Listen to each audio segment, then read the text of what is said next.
ইব্রাহিম আলাইহিস সালাম ওনার জীবনের প্রায় সময়টাই কেটেছে পরীক্ষার উপরে। জোরে বলেন আল্লাহু আকবার।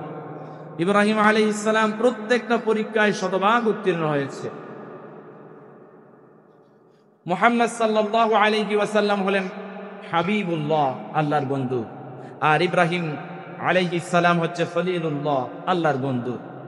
ইব্রাহিম মানে এমন বন্ধু যে আল্লাহকে রাজি খুশি করবার জন্য, আল্লাহর সন্তুষ্টি অর্জন করবার জন্য আল্লাহর পক্ষ থেকে যে সমস্ত পরীক্ষাগুলো এসেছে, এই পরীক্ষাগুলোর মাধ্যমে আল্লাহর মন জয় করে যিনি শতভাগ উত্তীর্ণ হয়ে বন্ধু হয়েছেন, তিনি হচ্ছেন খলিলুল্লাহ।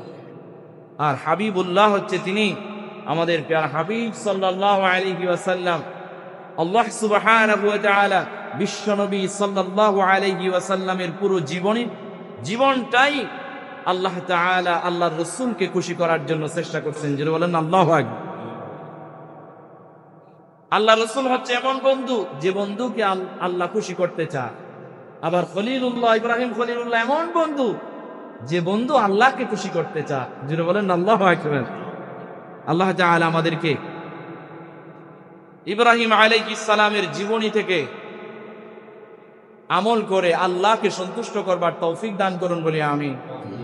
প্রিয় হাজিরিন, ইব্রাহিম আলাইহিস সালাম যখন দুনিয়াতে আসলেন, আসার পরে নিজেকে এবং আল্লাহকে খুঁজা বুঝা চেষ্টা করলেন। ইব্রাহিম আলাইহিস সালাম দুনিয়াতে এসে দেখলেন যে মানুষেরা অগ্নি পূজা, সূর্য পূজা, চাঁদ পূজা, অমুক পূজা তমুক পূজা করে। ইব্রাহিম আলাইহিস সালাম দেখলেন যে রাতের অন্ধকারে তারকারাজি, ধ্রুব তারা। এখন ইব্রাহিম আলাইহিস সালাম চিন্তা করলেন যে মনে হয় আমার ক্ষুধা হচ্ছে এই তারকা। কিন্তু দেখা যায় রাত্র যখন শেষ হয়ে যায় তখন তারকা চলে যায়। বলে যে না, এটা ক্ষুধা না, এটা হচ্ছে হুদা। এটা কখনো ক্ষুধা হতে পারে না, আল্লাহ হতে পারে না। আল্লাহকে পাওয়ার চেষ্টা করলেন, আল্লাহকে সৃষ্টিকর্তাকে চেনার চেষ্টা করছেন। যে এখানে কেন বানিয়ে বানিয়ে মূর্তির পূজা করে ক্ষুধা দাবি করে? বানানো জিনিস তো ক্ষুধা হইতে পারে না। আমাকে যিনি বানিয়েছেন তিনি আমার ক্ষুধা হতে পারে। তো চাঁদ দেখা গেল রাত্রিতে, চাঁদও চলে যায়। বলে যে তারাও আমার ক্ষুধা নয়, চাঁদও আমার আল্লাহ নয়। কোরআনের কথা। আল্লাহ সুবহানাহু ওয়া তাআলা ইব্রাহিম খলিলুল্লাহর উপরে এত বেশি রাজি হয়েছেন, এত বেশি রাজি হয়েছেন। আল্লাহর সাথে কি বলেছেন, সন্তানের সাথে কি বলেছেন, দুনিয়াতে কি করেছেন, সব কিছু আল্লাহ কোরআনের মধ্যে কোট করে দিয়েছেন। জোরে বলেন না সুবহানাল্লাহ। পুরো ইব্রাহিম আলাইহিস সালামের জীবনের প্রায় কথা আল্লাহর যেগুলো ভালো লেগেছে সেগুলো কোরআনের মধ্যে নিয়ে আসছেন। সুবহানাল্লাহ বলে। আমার বন্ধুগণ, সকালবেলা সূর্য উঠতে দেখলেন। সূর্য ওঠার পরে ইব্রাহিম আলাইহিস সালাম চিন্তা করলেন, এটা তো অনেক বড়, মনে হয় এটাই সবার বড় ক্ষুধা, এটাই ক্ষুধা হতে পারে। যখন দিন শেষে আবার সূর্যটা ডুবে গেল, ঠিক তখন চিন্তা করলেন, না না, তারকারাজিও আমার ক্ষুধা নয়, চাঁদও আমার ক্ষুধা নয়, সূর্য আমার ক্ষুধা হতে পারে না। বরং আসমান, জমিন, সূর্য, চাঁদ, তারকারাজি, গোটা পৃথিবী যিনি পরিচালনা করেন, গোটা সৃষ্টি জগতের মধ্যে যা কিছু আছে তাদেরকে নিয়ন্ত্রণ করেন, কন্ট্রোল করেন যিনি, তিনি হচ্ছে আমার সৃষ্টিকর্তা। সুবহানাল্লাহ বলেন। এজন্য ইব্রাহিম আলাইহিস সালাম কোরআনুল কারীমে আল্লাহ তাআলা কোট করে দিলেন। ইব্রাহিম আলাইহিস সালাম যা পড়লেন এরপরে, ইন্নী ওয়াজ্জাহতু ওয়াজহিয়া লিল্লাযী ফাতারাস সামাওয়াতি ওয়াল আরদা হানিফাও ওয়া মা আনা মিনাল মুশরিকিন। সুতরাং আমি আমার সেই সত্তার দিকে মুখ ফিরালাম যিনি আসমান, জমিন, গোটা পৃথিবীর কন্ট্রোলার, যিনি, তার প্রতি আমি মুখ ফিরিয়ে নিলাম, তাকেই খোদা মানলাম। আর এই সমস্ত যারা, এই জাতি ভাইয়েরা যারা মূর্তি পূজা করে, সূর্য পূজা করে, চন্দ্র পূজা করে, তারকার পূজা করে, বানানো মূর্তির পূজা করে, এগুলো আমি করলাম না। জোরে বলেন আল্লাহু আকবার। তিনি আল্লাহকে আবিষ্কার করলেন। একটু চিন্তা করে দেখেন, আমাদের ঈমান আর ইব্রাহিম আলাইহিস সালামের ঈমান। ইব্রাহিম আলাইহিস সালাম যেই পরিবেশে জন্মগ্রহণ করছেন, সেই পরিবেশটা ছিল মাটির বানানো মূর্তি পূজার পরিবেশ, অগ্নি পূজার পরিবেশ, সূর্য পূজার পরিবেশ, চাঁদ পূজার পরিবেশ। কিন্তু আল্লাহ আমাকে আর আপনাকে সৃষ্টি করলেন, বানালেন এমন পরিবেশে। মুসলিম পরিবারে জন্ম দিলেন। মুসলিম পরিবারে জন্মগ্রহণ করার পরে আপনার কানের মধ্যে আযান আসলো। আপনি যখন জন্মগ্রহণ করলেন, 7 দিনের মাথায় আপনার জন্য আকিকা করালো। আপনি সব কিছু দুনিয়াতে আসার সাথে সাথে পেয়েছেন। আর ইব্রাহিম আলাইহিস সালাম এত কঠিন অবস্থায় দুনিয়াতে এসে আল্লাহকে আবিষ্কার করতে পারলেন। আর আমরা মুসলিম পরিবারে জন্মগ্রহণ করে এত কিছু পাওয়ার পরেও আমরা আল্লাহকে চিনি না। জোরে বলেন না নাউজুবিল্লাহ। চিনলেও আল্লাহকে মানার মতো মানতে পারি না।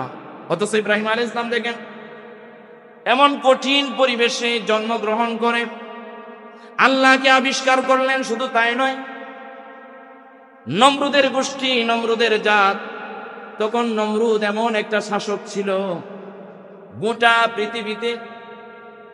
গোটা পৃথিবীকে নিয়ন্ত্রণ করেছিলেন।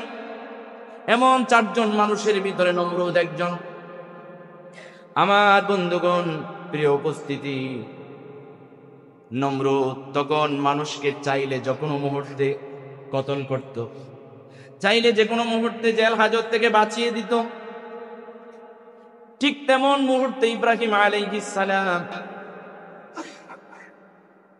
অসংখ্য মূর্তি ভেঙে ভেঙে, তারা যখন বড়দিন, নমরুদ এবং নমরুদের জাত, ওই সময়ের অগ্নি পূজকরা যখন বড়দিনে পূজা করবার জন্য চলে গেলেন, ঠিক সেই মুহূর্তে যে মূর্তিগুলোকে তারা আরাধনা করতেন, সেই মূর্তিগুলো ভেঙে যে বড় মূর্তিটা আছে, সেই বড় মূর্তির গলার উপরে যেটা দিয়ে বাঁধলেন সেটা ঝুলিয়ে রাখলেন। সেই কুড়ালটা সেখানে ঝুলিয়ে রাখলেন। বিকালবেলা যখন তারা আসলো, দেখতে পেল এটা আর কারু কাজ নয়, এটা ইব্রাহিমের কাজ। কেননা সে আমাদের মতো বানানো মূর্তির পূজা করে না, আমাদের বিরোধী। সে আল্লাহকে মানে, আল্লাহকে দেখা যায় না, কোন আল্লাহ নাকি একজন মানে, কোন একজন খোদা নাকি মানে। যদি বলেন নাউজুবিল্লাহ। এটাই ইব্রাহিমের কাজ ছাড়া অন্য কারো কাজ নয়। ইব্রাহিমের কাছে আসলো, বলে যে না, আমি মারি নাই। বলে যে কে মারছে বলো, আমি কেন মারছি বলো তোমরা। যাও, ওই যে কুড়ালটা যার গলায় দেখা যাচ্ছে মনে হয় সে ভেঙে ফেলছে সবগুলো। এরপরে বলে যে এটা তো কথা বলতে জানে না। তো ইব্রাহিম আলাইহিস সালাম বললেন যে কথা বলতে জানে না সে খোদা কেমনে হয়? আমার বন্ধুগণ বলেন যাও যাও, কে ভাগে জিজ্ঞাসা করো। আর যদি ও কথা বলতে না পারে তাহলে ওই খোদাকে মানো কেন, ওই খোদার পূজা করো কেন?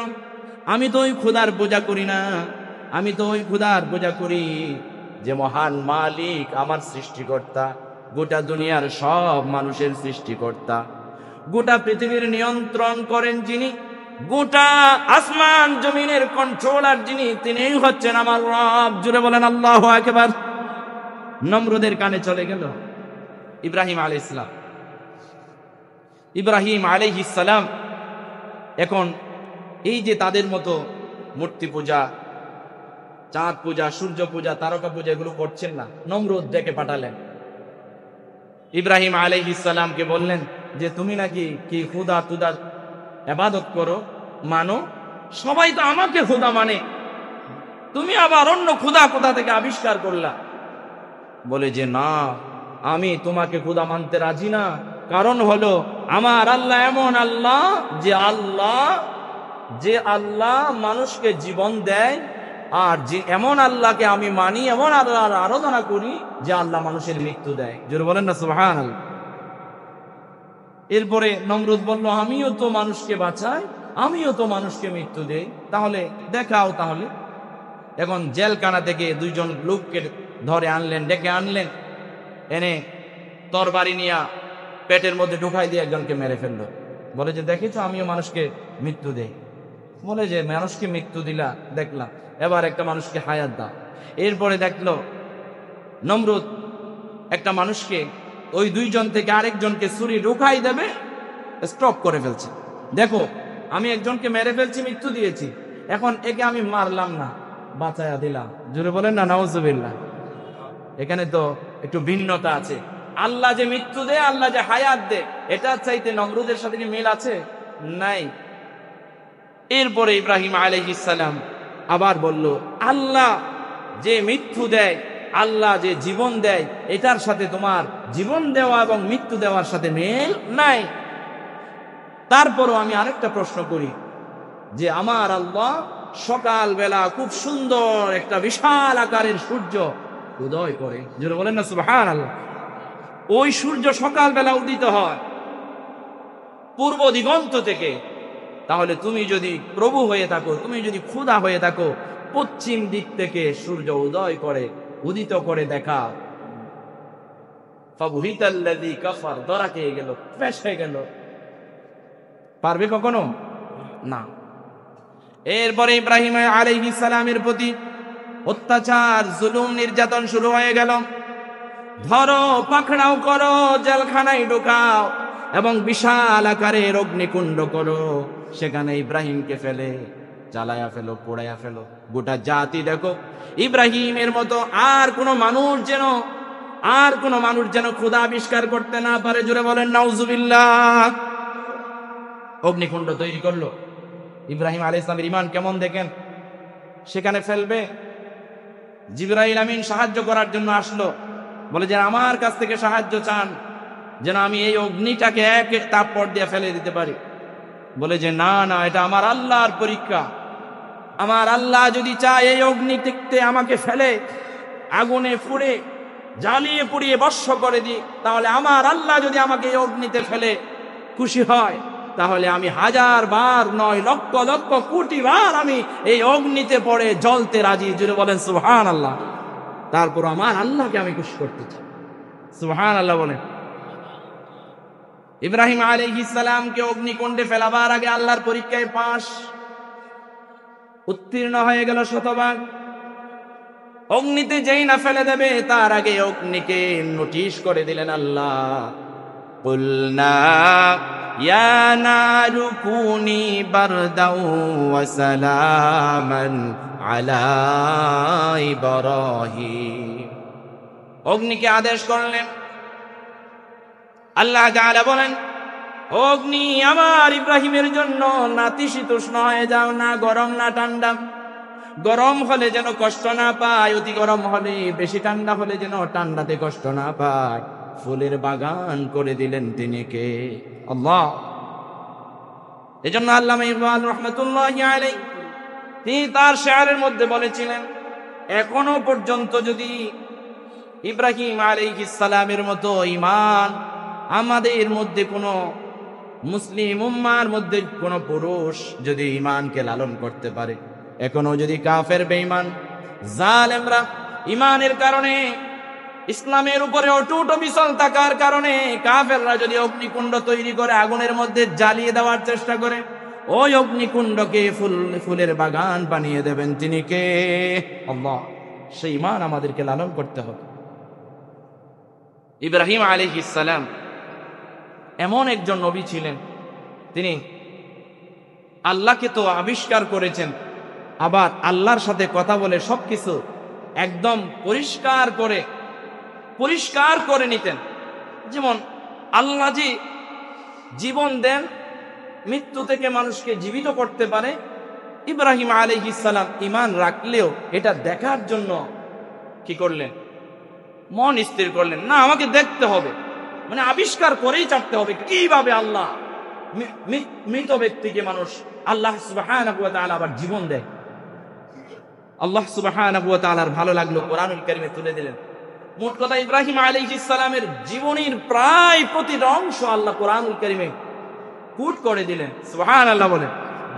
ইব্রাহিম আলাইহিস সালাম যেভাবে বললেন সেভাবে কোরআনুল কারীমের আয়াত নাযিল হয়ে গেল। وَإِذْ قَالَ إِبْرَاهِيمُ رَبِّ أَرِنِي كَيْفَ تُحْيِي الْمَوْتَى قال أولم تؤمن قال بلى ولكن ليطمئن قلبي قال فخذ أربعة من الطير।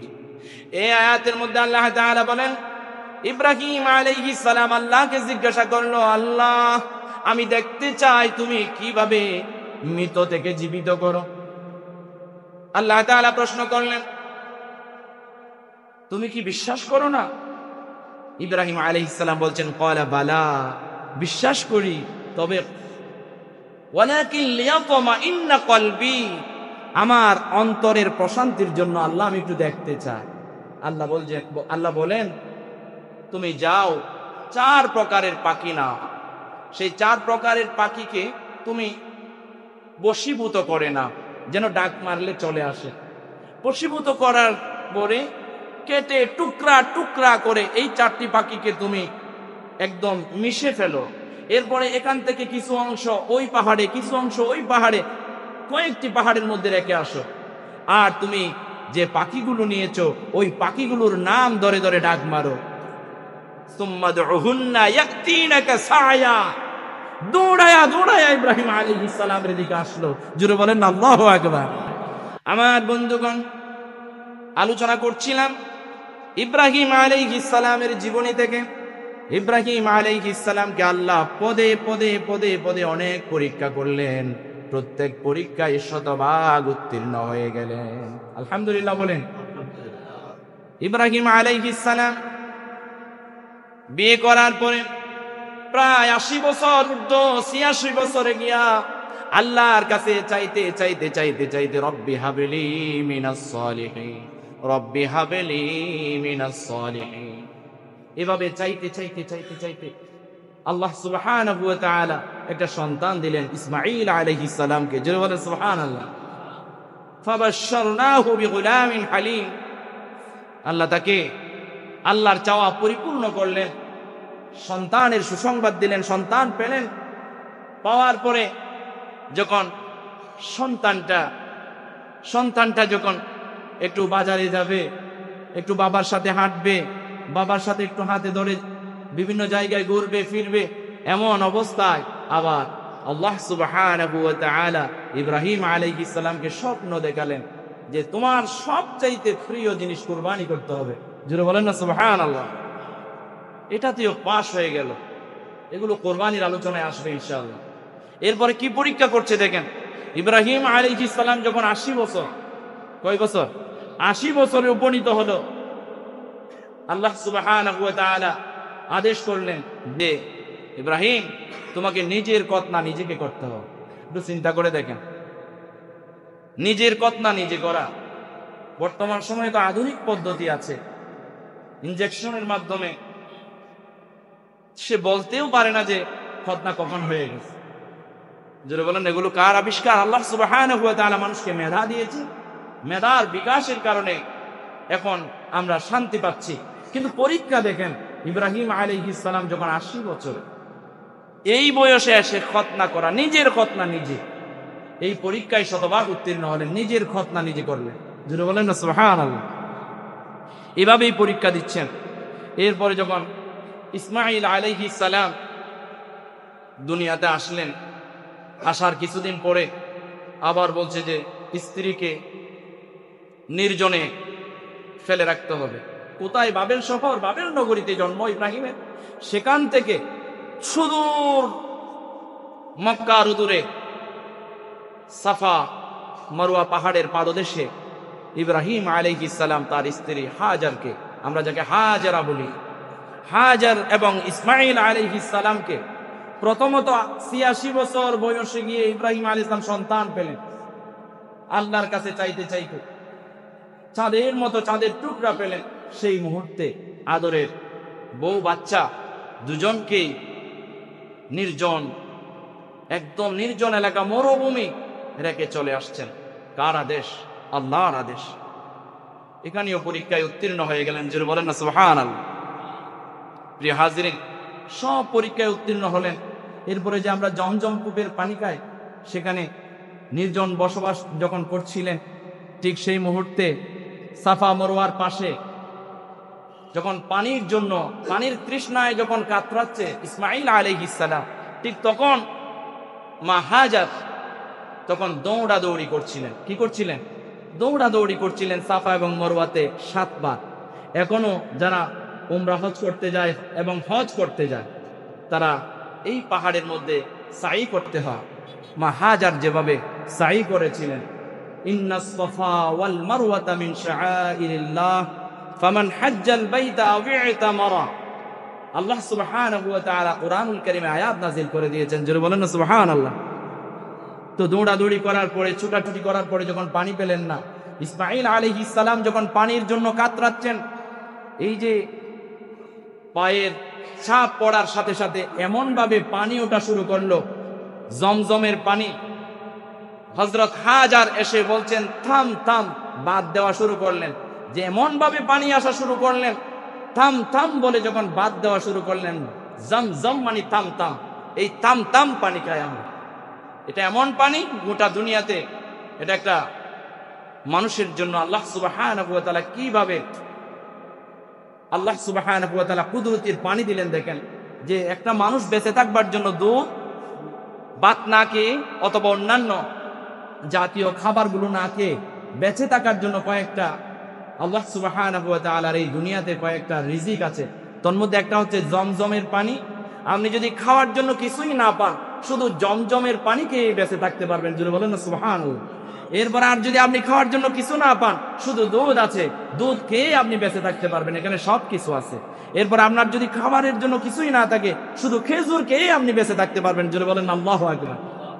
প্রিয় হাজিরিন, এগুলো তো লম্বা কথা, ওদিকে আর যাচ্ছি না। ইব্রাহিম আলাইহিস সালাম এবং ইসমাঈল আলাইহিস সালাম, ইসমাঈল আলাইহিস সালাম যখন বড় হলেন, ইব্রাহিম আলাইহিস সালাম এবং ইসমাঈল আলাইহিস সালামকে আল্লাহ সুবহানাহু ওয়া তাআলা দায়িত্ব দিলেন যে তোমরা وَإِذْ جَعَلْنَا الْبَيْتَ مَثَابَةً لِلنَّاسِ وَأَمْنًا وَاتَّخِذُوا مِن مَّقَامِ إِبْرَاهِيمَ مُصَلًّى وَعَهِدْنَا إِلَى إِبْرَاهِيمَ أَن طَهِّرَ بَيْتِيَ لِلطَّائِفِينَ وَالْعَاكِفِينَ وَالرُّكَّعِ السُّجُودِ। আল্লাহ সুবহানাহু ওয়া তাআলা ঘর বানানোর জন্য আল্লাহ সুবহানাহু ওয়া তাআলা তাদেরকে দায়িত্ব দিলেন। শুধু ঘর বানানোর জন্য দায়িত্ব দিয়েছেন তা নয়, আল্লাহ সুবহানাহু ওয়া তাআলা ইব্রাহিম আলাইহিস সালামকে তো কাঠ মিস্ত্রি বানালেন। এ ঘর বানানোর পরে আবার ইসমাঈল আলাইহিস সালাম এবং ইব্রাহিম আলাইহিস সালামকে এ ঘরকে পবিত্র রাখার, পরিচ্ছন্ন রাখার, পরিষ্কার রাখার দায়িত্ব দিলেন। আন তাহিরা বাইতিয়া লিত-তাইফিনা, এখানে যারা তাওয়াফ করতে আসবে, হজ করতে আসবে, তাদের জন্য এ ঘর তোমরা পরিষ্কার রাখবে। ওয়াল আকিফিনা, এবং যারা এখানে অবস্থান করবে তাদের জন্য পরিষ্কার রাখবে। ওয়ার রুকআইস সুজুদ, এখানে যারা রুকু করবে, আমার ঘরে যারা সিজদা করবে তাদের জন্য পরিষ্কার করবে, জোরে বলেন না সুবহানাল্লাহ। দায়িত্ব দিলেন কাকে? নবীকে এবং নবীর সন্তানকে, জোরে বলেন না সুবহানাল্লাহ। এখন আমরা সব দায়িত্ব মসজিদ পরিষ্কার করার মুয়াজ্জিন সাহেবকে দিয়ে ফেলছি, জোরে বলেন ঠিক কিনা? দুই একটা বালিকণা মসজিদে পেলে এ মুয়াজ্জিন কোথায়, 14 গোষ্ঠী। আল্লাহর ঘর বানানোর পরে দায়িত্ব দিলেন মানুষকে যেন হজের দাওয়াত পৌঁছায়া দেয়। বলে যে ইব্রাহিম তুমি আজান দাও, হজের এলান করো। ওয়াজ্জিন ফিন নাসি বিল হজ্জি ইয়াতুকা রিজালান ওয়া আলা কুল্লি দামির ইয়াতিনা মিন কুল্লি ফাজ্জিন আমিক লিয়াশহাদু মানাফি'a লাহুম ওয়া ইয়াযকুরু ইসমাল্লাহি ফি আইয়ামিন মা'লুমাতিন আলা মা রাযাকাহুম মিন বাহিমাতিল আন'আম فكلوا منها وأطعموا البائس الفقير। ইব্রাহিম দাও, আজান দাও। ইব্রাহিম বলল আল্লাহ আমি কিভাবে এখানে আজান দেব? নাই মানুষ, নাই গরু, নাই ছাগল, পশু পাখি কেউ নাই। আল্লাহ বলছেন তুমি আজান দাও, তথা এলান দাও। আমি গোটা দুনিয়া নই, আলমে আরওয়াহের মধ্যে যারা আছে তাদের মাঝে আমি এই দাওয়াত পৌঁছাইয়া দেবো, এই আজান পৌঁছে দেবো। জোরে বলেন আল্লাহু আকবার। ইব্রাহিম আলাইহিস সালাম যখন হজের ঘোষণা দিলেন, এই হজের ঘোষণা গোটা দুনিয়ার কানে এই পর্যন্ত পৌঁছে দিলেন তিনি কে? আল্লাহ। এমনকি যারা দুনিয়াতে আসে নাই, আলমে আরওয়াহের মধ্যেও তাদেরকে পৌঁছে দিলেন। যাদের কানে এই ডাক চলে গেছে তারাও পেয়েছেন, তারাও সেখানে হজ করতে যাবে। জোরে বলেন সুবহানাল্লাহ। এই আলোচনাগুলো স্মরণ করে, লালন করে অন্তরে লালন করে শুনে বাস্তব জীবনে প্রতিফলন ঘটাবার তৌফিক আল্লাহ দান করুন বলি আমি।